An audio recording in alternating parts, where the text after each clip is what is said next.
प्रचाराच्या निमित्ताने आज मालवणमध्ये काही बैठका आज लावल्या गेल्या होत्या। मालवण नगर परिषदेचे नगराध्यक्षाच्या उमेदवार भारतीय जनता पक्षाच्या सौ शिल्पा खोत मॅडम आणि आमच्या भारतीय जनता पक्षाचे सगळेच उमेदवार प्रचाराच्या निमित्ताने मतदारांची भेटीगाठी घेत आहेत। त्या दिवशी जसा प्रदेश अध्यक्ष आदरणीय रवी चव्हाणजींनी उल्लेख केला आणि पहिल्या दिवसापासूनच आमची स्पष्ट भूमिका ठरली आहे की ही मालवण नगर परिषदेची निवडणूक ही आम्ही विकासाच्याच मुद्द्यावर आम्ही लढवतो आहे। उद्या आमच्या विचाराचा भारतीय जनता पक्षाच्या विचाराचा नगराध्यक्ष इथे निवडून दिल्यानंतर या मालवण शहराचा विकास आम्ही कसे करणार आहोत, कुठल्या कुठल्या विषयावर आम्ही लक्ष केंद्रित करणार आहोत, 18 प्रकारच्या नागरी सुविधा जे सामान्य मालवणकरांचा अधिकार आहे तो आमच्या प्रशासनाच्या माध्यमातून आम्ही कसं उपलब्ध करून देणार आहोत, हाच विकासाचा अजेंडा घेऊन आम्ही मतदारांना भेटत आहोत, मतदारांना संवाद साधत आहोत आणि अतिशय उत्तम प्रतिसाद आमच्या नगराध्यक्षाचे उमेदवार आणि आमच्या सगळ्याच उमेदवारांना मालवणकरांकडून भेटत आहे। या संपूर्ण प्रक्रियेमध्ये ज्या काही घटना घडत आहेत राजकीय दृष्टिकोनातून त्याच्यामुळे माझ्या मनात काही प्रश्न उपस्थित झालेले आहेत आणि म्हणून मी ही पत्रकार परिषद बोलवलेली आहे। माजी आमदार वैभव नाईकजींना मला या निमित्ताने मुद्दामून काही प्रश्न विचारायचे आहेत किंवा मालवण शहरामधले जे पारंपरिक ठाकरे सेनेचे मतदार आहेत, जे वर्षानुवर्ष पारंपरिक पद्धतीने ठाकरेंना मतदान करतात, ज्यांना तुम्ही भारतीय जनता पक्ष किंवा राणे विरोधी मतदार याचाही असा तुम्ही त्यांचं विश्लेषण करू शकतात, तर त्या मतदारांना माजी आमदार वैभव नाईक का फसवतायत हा प्रश्न ह्या निमित्ताने जरा मला त्यांना विचारायचा आहे।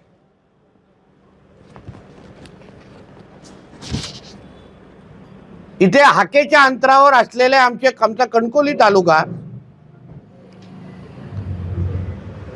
तिथे शहर विकास आघाडीच्या नावाने ठाकरेंची शिवसेना आणि एकनाथ शिंदे साहेबांची शिवसेनेची युती आहे, ज्याला आपण शिंदे सेना म्हणतो,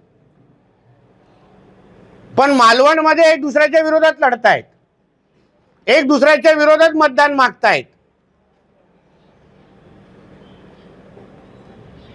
मग ह्या पद्धतीची मॅच फिक्सिंग कशाला, याचं उत्तर माजी आमदार वैभव नाईकांनी दिलं पाहिजे। ते गप्प कशाला आहेत? तुम्हाला अगर कणकवलीमध्ये तुमच्या ठाकरेंच्या जिल्हा प्रमुखाला निवडून आणण्यासाठी शहर विकास आघाडी स्थापन करायला लागते आणि त्याच्यात तुम्हाला सर्व पक्ष तुम्ही भारतीय जनता पक्षाच्या विरोधात एकत्र करता, तिथे तुम्ही शिंदे सेनेबरोबर पण एकत्र येता, मग मालवण शहरामध्ये मतदारांनी ह्याबद्दल काय विचार करावा? जो पारंपरिक ठाकरे सेनेचा मतदार आहे त्यांची ही फसवणूक नाही का की तिथे तुम्हाला शिंदे सेना चालते पण मालवणमध्ये चालत नाही? मालवण आणि कणकवलीमध्ये अंतर केवढं आहे?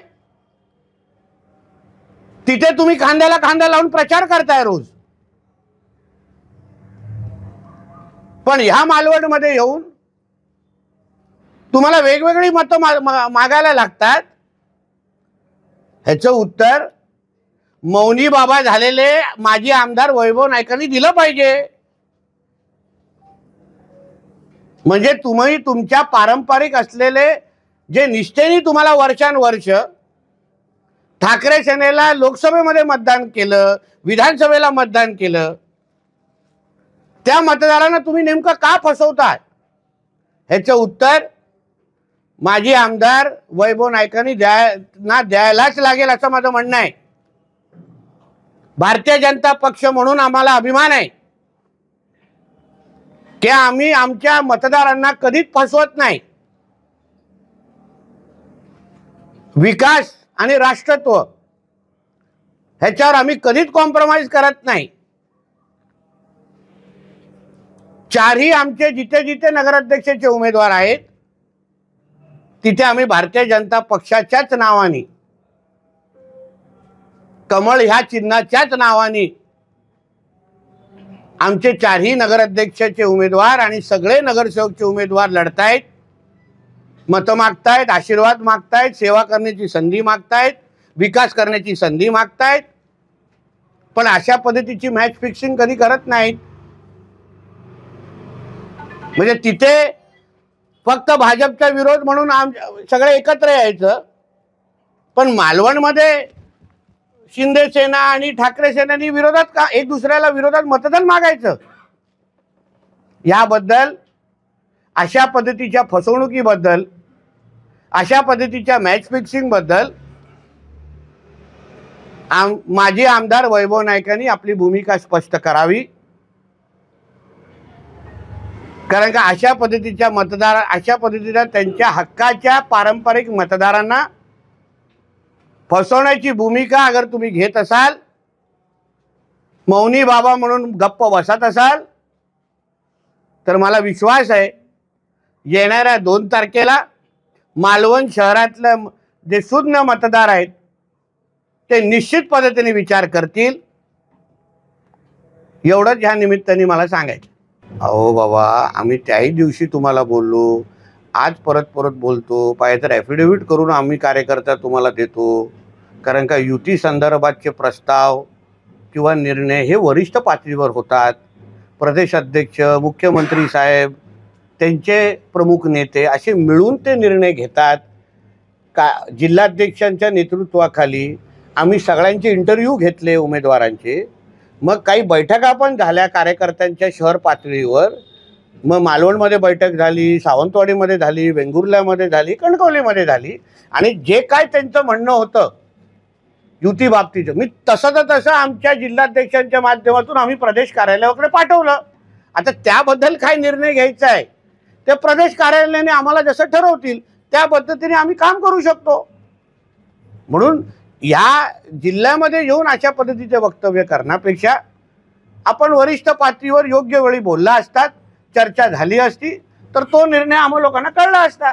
ते आता टप्प्याटप्प्याने सगळं ठरेल. अजूनपर्यंत त्याच्या बाबतीचे निर्णय प्रदेश कार्यालयावर होत आहे.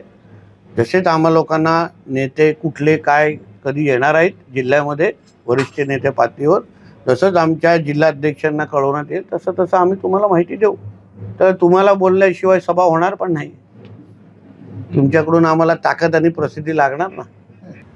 अहो, परत तुम्हाला सांगतो, कोणी कसं लढावं हे शेवटी त्या पक्षाच्यावर अवलंबून आहे.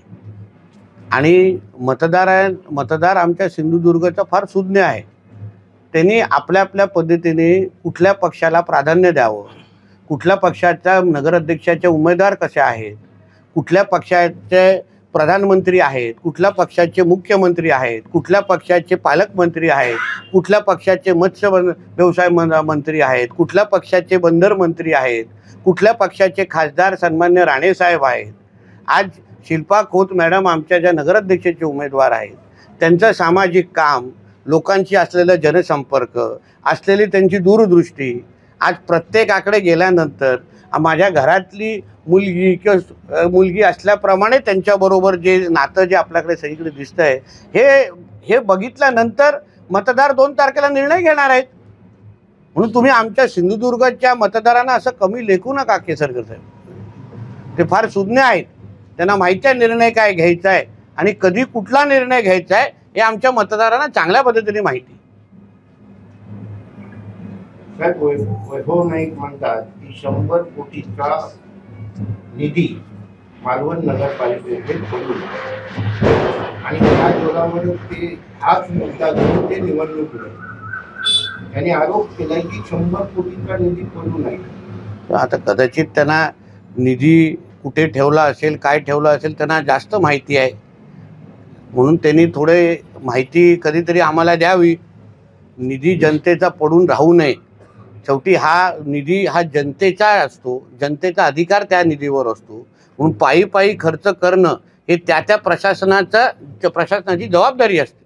म्हणून अशा पद्धतीची कुठली माहिती असेल तर त्यांनी राजकारणाला बाजूला ठेवून जिल्हा प्रशासन म्हणून, जिल्ह्याच्या पालकमंत्री म्हणून अगर माझ्याकडे दिला तर मी तुम्हाला विश्वास देतो पायी पायी खर्च करण्याची जबाबदारी आमची असेल. म्हणून तर आम्ही बोलतोय की भारतीय जनता पक्षाचे नगराध्यक्ष आणि आमचे सगळे नगरसेवक निवडून द्या. कारण का अशा पद्धतीची कुठली चूक, अशा पद्धतीची कुठली निधी अखर्चित राहता कामा नये. यासाठीच आम्हाला शिल्पाताईंना त्या खुर्चीवर बसवायचे, ह्यासाठीच आमचे 20च्या 20 नगरसेवक तिथे बसवायचे, जेणेकरून अशा पद्धतीची कोणी तक्रार भविष्यामध्ये करता कामा नये. साहेब, मालवण ही पर्यटन नगरी आहे. मालवण शहराचे विविध प्रश्न रखडलेले आहेत. उदाहरण द्यायचं झालं तर विकास आराखडा. या विकास आराखड्याच्या मुद्द्यावर मागील शिवसेना भाजप युतीने निवडणूक लढवली तरी सुद्धा तो विकास आराखडा मंजूर झाला. त्यानंतर रस्ता रुंदीकरणाचा प्रश्न आहे, पार्किंगचा प्रश्न आहे, मोकाट गुरे कुत्रे यांचा प्रश्न आहे, असे विविध प्रश्न आहेत. आपण काय सांगू शकाल? हे प्रश्न सोडवण्यासाठी योग्य लोकांचं पायगुणाची गरज होती. आता ते योग्य लोक त्या खुर्चीवर बसलेले आहेत. हे सगळे प्रलंबित प्रश्न जे तुम्ही आम्हाला सांगतायत, मालवण शहर हे विकासाच्या दृष्टिकोनातून आदरणीय राणे साहेबांनी एक पर्यटनाचा मॉडेल म्हणून तयार केला. जेव्हा आम्ही देवगड तालुक्याचा विकासाचा विचार करतो, देवगड शहराच्या विकासाचा मॉडेल आम्ही तयार करतो, तेव्हा त्याचा आधार आम्ही मालवण शहरातून घेतो. सन्मान्य राणे साहेबांनी ज्या पद्धतीने इथे विविध पर्यटनाचे प्रकल्प आणले, पर्यटनाच्या माध्यमातून मालवण शहराला पर्यटनाच्या नकाशावर अतिशय वरपर्यंत घेऊन पोचवलं. त्याचा दुसरा टप्पा म्हणून आम्हाला इथे काम करायचं आहे. आज इथे रस्त्याचा असो, पाण्याचा प्रश्न असो, भुयारी गटार असो, इथे ड्रेनेजचा प्रश्न असो, विविध पर्यटनाचे प्रकल्प असो, हे सगळे प्रश्न सोडवण्यासाठी सत्तेची जोड देऊन, सत्तेची ताकद आम्ही त्याच्या मागे उभी केली तर आम्हाला विश्वास आहे तुम्हाला पुढची 5 वर्षानंतर जेव्हा असंच आम्ही निवडणुकीसाठी आम्ही उभे राहू तेव्हा तुम्हाला हे कुठलेच प्रश्न असं विचारायचं वाटणार नाही, असा माझा ठाम विश्वास आहे. महत्वाचा प्रश्न असा आहे की आपण बंदर विकास मंत्री आहात, मत्स्य विकास मंत्री आहात आणि किनारपट्टी जी आहे, समुद्र जो आहे, विरोधकांकडून आरोप केला जातो की प्रशासन ही नेट मच्छीमारी परप्रांतीयांचीच बंद झालेली नाही. काय सांगू? तुम्ही गेल्या 11 महिन्यामध्ये झालेल्या कारवायांची जरा माहिती घ्या, मी तुम्हाला विनंती करतो. तुम्ही ज्येष्ठ पत्रकार आहात. विरोधकांकडून विरोधकांचं काम तेच आहे. विरोधकांनी अगर आरोप नाही केलं तर त्यांना तुम्ही विरोधक म्हणणार का? मग तुम्ही बोला ते तुम्हाला मॅनेज झालेले आहेत. विरोधकांना त्यांचं काम करायलाच लागतं. पण तुम्ही एक ज्येष्ठ पत्रकार आहात, तुम्ही आमच्या मत्स्य खात्याच्या कार्यालयामध्ये जावा आणि किती आपण कारवाया गेल्या 11 महिन्यामध्ये, मी मत्स्य व्यवसाय मंत्री झाल्यानंतर ह्याची माहिती घ्या. हल्लीच मलपेची एक बोट आपण पकडली, त्याच्या प्रमाणामध्ये मोठ्या प्रमाणामध्ये आमच्या स्थानिक मच्छीमारांना त्याचा फायदा झालेला आहे.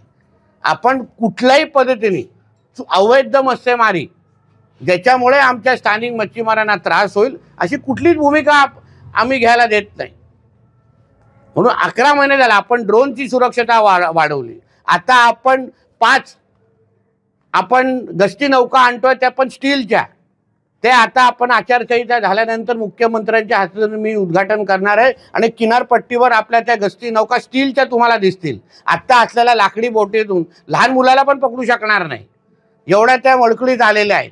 आपण आधुनिक आणि स्टीलच्या गस्ती नौका आता मी मागवलेल्या आहेत आणि त्या आता मच्छीमारांच्या सेवेसाठी आधी त्या उतरणार आहेत.